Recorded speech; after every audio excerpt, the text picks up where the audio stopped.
Assalamualaikum warahmatullahi wabarakatuh. Waalaikumsalam warahmatullahi wabarakatuh. Perkenalkan, kita dari kelompok 2. Nama saya Ahmad Yogi Fernanda, NRP 9. Nama saya Kasih Aisyah, NRP 22. Saya Leo Rahmin, NRP 07. Baik, di sini saya akan menjelaskan mengenai desain mekanik dan penggerak. Kemudian, ini untuk desain mekaniknya seperti ini. Kita menggunakan 2 buah servo. Servo yang pertama untuk menaik turunkan gripper. Pada servo ini terletak pada bagian bawah layar paling atas. Kemudian servo satunya untuk grippernya, sebagai gripper untuk menggerakkan gripper ini. Kemudian terdapat 2 buah stepper pada bagian bawah. Kemudian untuk layar paling bawah sendiri ini adalah tempat baterai sekaligus sebagai base utama robot. Kemudian layar kedua difungsikan sebagai tempat elektronik. Baik, saya akan menjelaskan konfigurasi hardware yang kami gunakan pada robot balancing kelompok kami. Untuk tampilan robot balancingnya bisa dilihat di pojok kanan bagian bawah layar. Ini untuk tampilannya. Untuk tampilan PCB yang ada di robot balancing ini kurang lebih sama seperti yang ada di layar. Hardware yang kami gunakan, yang pertama untuk penggeraknya, kami memakai motor stepper NEMA 17, dan untuk suplai tegangan kami memakai baterai 18650 sebanyak 3 buah yang dirangkai secara seri untuk menghasilkan tegangan sekitar 12 volt. Dan setelah dari suplai tegangan itu kami masukkan ke step down LM2596 yang kami step down ke 5 volt untuk suplai dari ESP dan sensor serta 2 buah servo. Dan untuk controller utamanya kami memakai ESP32. Kenapa kami memilih ESP32? Karena cukup andal dalam pemrosesan data, terutama untuk algoritma balancing seperti PID control. Serta ESP32 juga sudah support Wi-Fi dan Bluetooth yang nantinya akan kami koneksikan ke aplikasi remote control. Selanjutnya, untuk mendeteksi orientasi dari robot, kami memakai sensor MPU 6050 yang berkomunikasi secara I2C dengan ESP32. Pada komunikasi I2C-nya yaitu pada pin SCL, SDA, dan di sini kami juga menggunakan interrupt agar datanya terupdate. Kami menambahkan pull up resistor 10.000 ohm agar dapat mengurangi noise dan memastikan komunikasi I2C berjalan dengan lancar. Selanjutnya, untuk mengontrol 2 buah motor stepper ini, kami memakai 2 driver DRV 8825. Bisa dilihat di layar. Dan pada driver ini kami menambahkan kapasitor Elco dan kapasitor Clamic yang kami rangkai secara paralel dengan pin V mode atau voltage motor output pada driver untuk menjaga suplai tegangan ketika terjadi lonjakan tegangan pada saat motor berjalan. Serta kami juga menggunakan 2 buah motor servo seperti ini, 2 buah motor servo MG90S yang digunakan sebagai penggerak dari gripper robot balancing ini.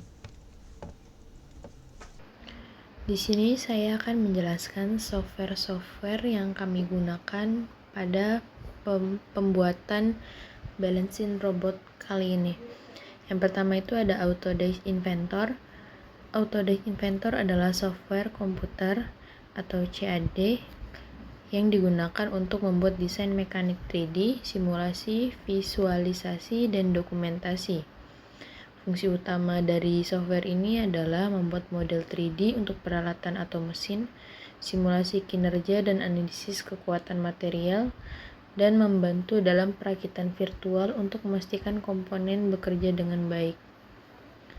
Lalu yang kedua ada Autodesk Eagle. Eagle ini adalah software untuk desain sirkuit elektronik termasuk PCB. Fungsi utamanya adalah membuat skematik diagram untuk rangkaian elektronik, mendesain layout PCB hingga multilayer, dan yang terakhir adalah simulasi koneksi dan jalur elektronik untuk memastikan efisiensi. Dan yang terakhir adalah Arduino IDE. Arduino ini adalah software open source yang digunakan untuk menulis, mengedit, dan mengunggah kode ke microcontroller Arduino. Fungsi utamanya adalah menulis program menggunakan bahasa pemrograman C atau C++ khusus Arduino, mengunggah kode ke board Arduino melalui koneksi USB, dan yang terakhir debugging sederhana dan monitor serial untuk melihat hasil outputnya. Lalu saya akan menjelaskan tentang kode remote control yang kami gunakan untuk balancing robot.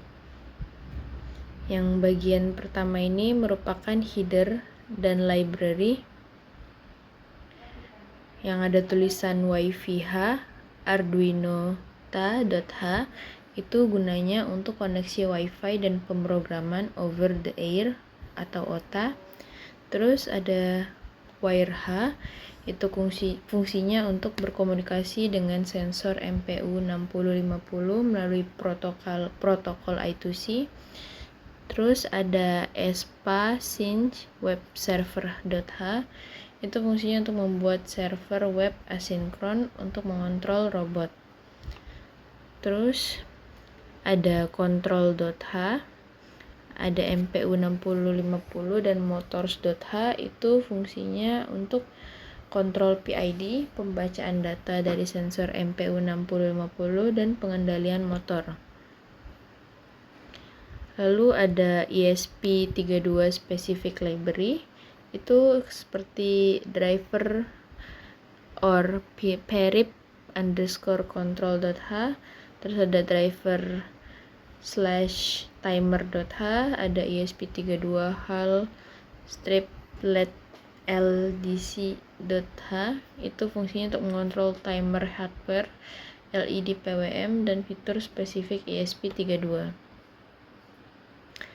Param_fader ini fungsinya adalah untuk parameter yang dikontrol melalui antarmuka web atau misalnya slider atau tombol. Terus ada string STA underscore SSID dan STA underscore password. Ini nama dan password jaringan Wi-Fi. Nilai ini harus diatur agar ESP32 bisa terhubung ke router.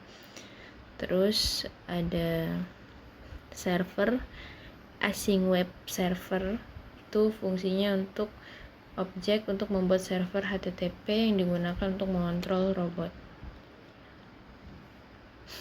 Terus ada ini void inisialisasi sensor MPU 6050.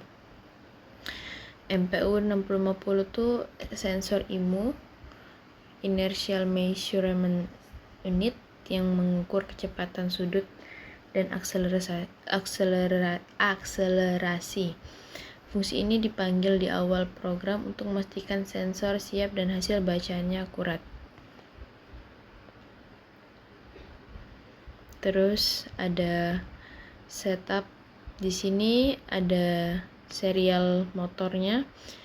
Memulai komunikasi serial untuk menampilkan log di komputer dengan kecepatan 115-200 bps. Terus ada inisialisasi pin.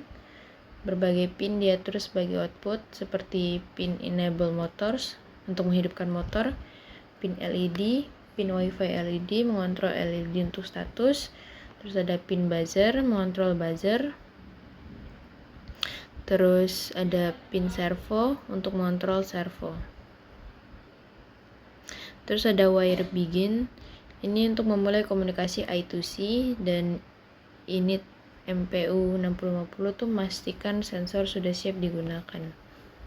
Terus ini koneksi WiFi mode STA. ESP32 mencoba terhubung ke jaringan WiFi yang ditekan oleh STA_SSID dan STA_password. Terus ada mode AP. Jika koneksi gagal, ESP32 membuat jaringan WiFi sendiri sehingga bisa diakses langsung. Ada ini adalah antarmuka web. Server HTTP ESP32 mendengarkan permintaan HTTP GET di alamat IP-nya. Ketika permintaan diterima, server dapat menjalankan fungsi untuk membaca atau mengontrol robot.